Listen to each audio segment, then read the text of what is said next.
नमस्कार मु बबली राथा स्वागत करुच्ची मु आपण समस्तंको मो चैनल को।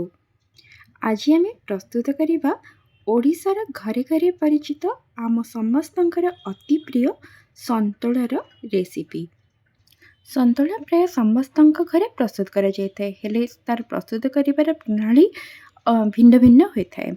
किछि लोकों को संतुला पसंद आसी थाए तो किछि लोकों को पसंद आसी न थाए। मो मामा कहती जदि संतुला रे परिवार कॉम्बिनेशन ठीक अच्छी ताहले संतुला बहुत ही स्वादिया लगी थाए।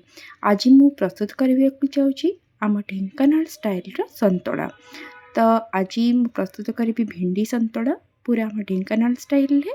तो संतुला को प्रस्तुत करने मुझे नहीं जाइए आलू बैगण कखारु जह्नी आउ सारू सांगे किसी पणसर मंजी को नहीं जाइए। एबे तो खरा दिन पणस अच्छी तो पणस मंजी आप नहीं पारे आ कि भेंडी को भी काटिकी एमती लंबा लंबा आकार नहीं जाइए। सबु परिवा को एमती भाव में लंबा लंबा करी काटिकी नहीं जिवे कहीं संतुला एमती भाव में लंबा भाव में परिवा को कटा जाइए नि जाए। जदि आप शीत दिन प्रस्तुत कर मटर भी नहीं पारे। तो एबे आम भेंडी को अलग सिझे नब।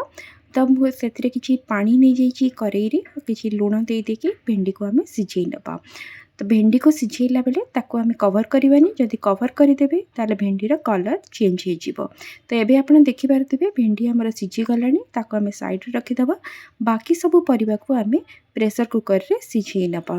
तो मुझे 1 ରୁ 1.5 ग्लास पानी नहीं जाइए किसी लुण आड कर दे बाकी सबू परिवा को से मु आड करदेली। आपण चाहिए तो संतुला को आपण प्रस्तुत करने करेई भी सिझे पारे। हेले प्रेशर कुकर रे जदि आप सिझाऊँ गोटे हुइसेल देकी सिझेदेवे।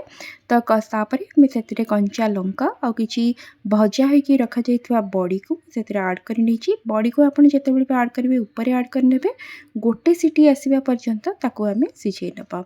तो गोटे सीटी आसीगला आप देखिपारे परिवा आमर मिसिनी हेले बहुत बढ़िया भाव में सिझी जाइए। एमती गोटा गोटा परिवा रहिबा दरकार। तापरे मुई नहीं जाइए से रसुण रसुण प्राय यही संतुला 1.5 रसुण आप दरकार पड़ो। रसुणर क्वांटिटी अधिका हेले संतुला बहुत टेस्टी लगी थाए। तापरे रसुण को एमती आम छेची नबा, पूरा भाव में छेचबेनी, जस्ट तेटा भांगी जावा दरकार। तापरे आम संतुला को फुटेबा। एबे मु कड़े को गरम करने की से 2 चामच सोरिष तेल को आड करनेली, 1 चामच पंचफोरन आड करवा आ तापरे से तुरंत आम आड कर नबा रसुण को जो छेचिकी आम रसुण रखी ताकू आम आड करवा। पंचफुटन फुटी सारा पर आप रसुण को आड करेनि, जस्ट से फुटु थी से अवस्था आम रसुण को आ सुखिला लंका को से आड कर नबा। तापरे आम ताको भाजी नबा। यही भाजवा भितर आमर फुटनटी फुटीज आ रसुण भी लाल हो तार कलर चेंज हो सारा पर आम जो सिझे रखी परिवा ताको आम तुरंत आड कर नबा। आ जो भेंडी को भी सिझे रखी ताको भी आम आड कर नबा। आड कर देकी ताको गोटे थर मिक्स कर नबा आ ताको तुरंत आम कवर करदबा। तुरंत कवर करने द्वारा कौन होता है कि ता भितर जो रसुणर बास्नाटा सेटा रही जाए। तापरे ताको 1 मिनिट कवर कर देकी फुटी सारा पर एबे आपण देखिपारे संतुला आमर एबे रेडी हो गला। आम एबे इंडक्शन को बंद करदबा।